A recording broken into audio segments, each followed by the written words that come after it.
I am excited to be collaborating with the Horniman Museum and Gardens today to discuss a popular print from 19th century India in Mapp's collection and a sculpture in the Horniman's collection. Both depict Kali, a powerful goddess who has captured the awe, fear, and devotion of generations over many centuries. Despite Kali's fearsome exterior, there's something unique about this complex goddess that has inspired numerous depictions of her, from the pre-modern to the contemporary. My name is J.C. Niala, and I'm the acting keeper for anthropology at the Horniman Museum and Gardens. I'm delighted to be talking about an idol that to me is an incredible symbol of female power. We have in the Indian collections here in the Horniman a papier-mâché figure of Kali either walking or dancing on Shiva, who is impassively lying on his back. Kali is accompanied by a striped wild animal, likely a tiger, and the severed head of a demon in one hand and a curved sword in another. Another hand is cupped and facing upwards, while a fourth hand is raised either in a blessing or the mudra for fearlessness. On this side, we have a print from the Calcutta Art Studio, one of the earliest commercial presses established in 1878. To the left, we see Kali standing on Shiva's supine body, and to the right, we see Tara, who is also astride Shiva and shares many similarities with Kali. Kali and Tara are two of the most prominent Mahavidyas, a group of 10 goddesses who are tantric manifestations of the great goddess Mahadevi. Although there are certain similarities between the sculpture and print, such as the girdle of hands, the necklace of severed heads, the gestures that Kali's hands make, and the attributes that she holds, I'd like to draw your attention to some of the key differences. Whereas Kali is usually described as dark or black in color, here we see her rendered in blue. Her lolling tongue is now smaller in size, and she is seen standing over not one, but two manifestations of Shiva. And in contrast to the emaciated body in the sculpture, Kali is depicted with curves and full breasts.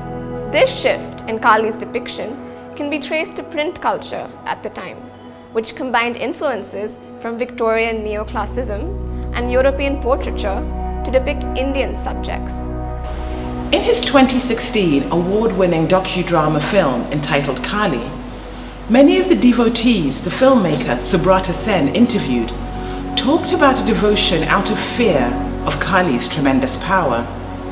So on the one hand, she literally strikes the fear of God in man, but on the other hand, in both the idol and in the chromolithograph, she is depicted with a mudra that could be interpreted in more than one way, either showing her fearlessness or possibly indicating that one should not be afraid.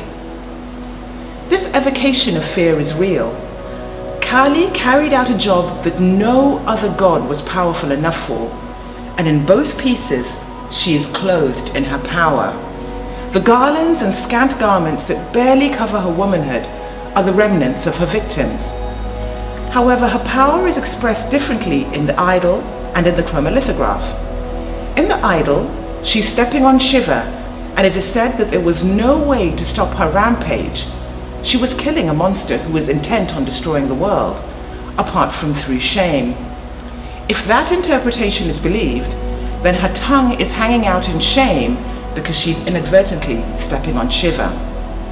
In any event, the world was saved and her frenzied celebration stopped.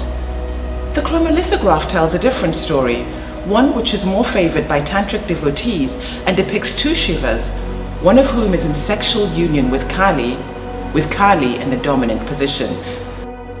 There are some Hindu scriptures that deem women as subordinate to men, but Kali appears to overturn some of these norms, as she is both fierce and independent. Though both the sculpture and print feature Kali and Shiva, this print depicts Kali in sexual union with Shiva, an iconography that we also see in numerous other miniature paintings and prints. This union signals to Kali's Shakti, the divine feminine force that creates and sustains life.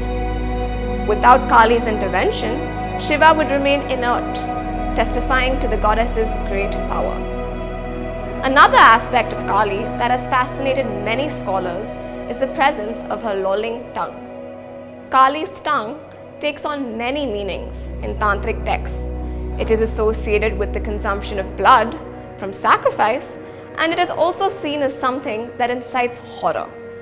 In this print, however, her tongue could suggest arousal and passion, seems to have a more erotic connotation as opposed to the idea of shame that we might associate with the sculpture. Kali is a symbol that encapsulates paradoxes.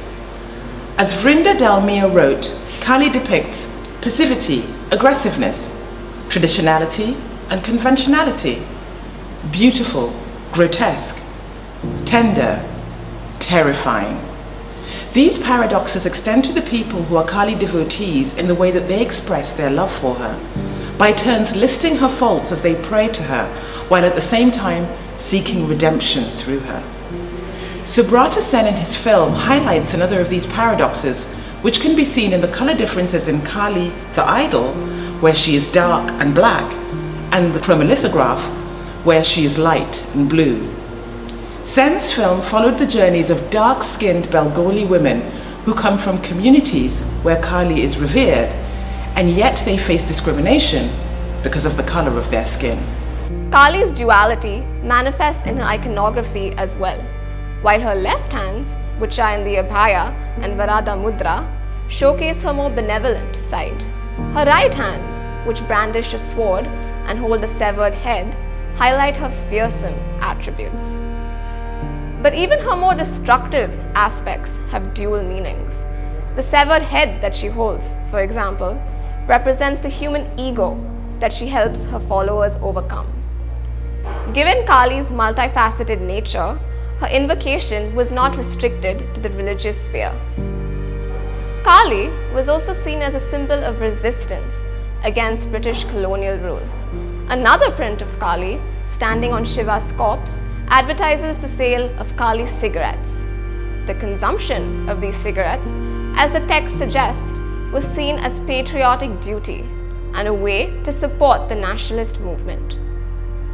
But, as scholar Christopher Pinney has pointed out, if you look closer at the decapitated heads that form her necklace, they actually seem to resemble the faces of British or European men. Interestingly, we also have a painting in Mapp's collection, which is quite similar in imagery, especially in terms of the severed heads, which again resemble the faces of European men. These chromolithographs, which circulated in bazaars or markets, helped create a Hindu nationalist identity. While British colonial officers saw Kali as both frightening and threatening, Indian nationalists played on this fear and used her as a means to undermine colonialism. The presence of this idol in the Horniman Museum, for me, strikes up another paradox. Frederick Horniman, the museum's founder, purchased the papier-mâché figure in 1894 during a 3-month tour of India and Sri Lanka. Was it made for tourists, or was it a ritual object?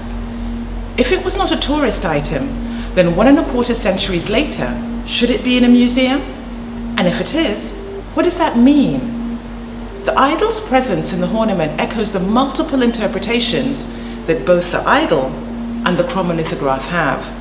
One aspect remains unquestioned: the unfathomable ability Kali has to both begin life and to end it. There is no one side to Kali. Her imagery continues to endure even today in the works of contemporary female artists like Princess P, who have used the goddess to express strength and resistance in the face of adversity. Both the print and the sculpture testify to Kali as an indomitable force of nature, as a goddess who defies social convention and transcends all dualities.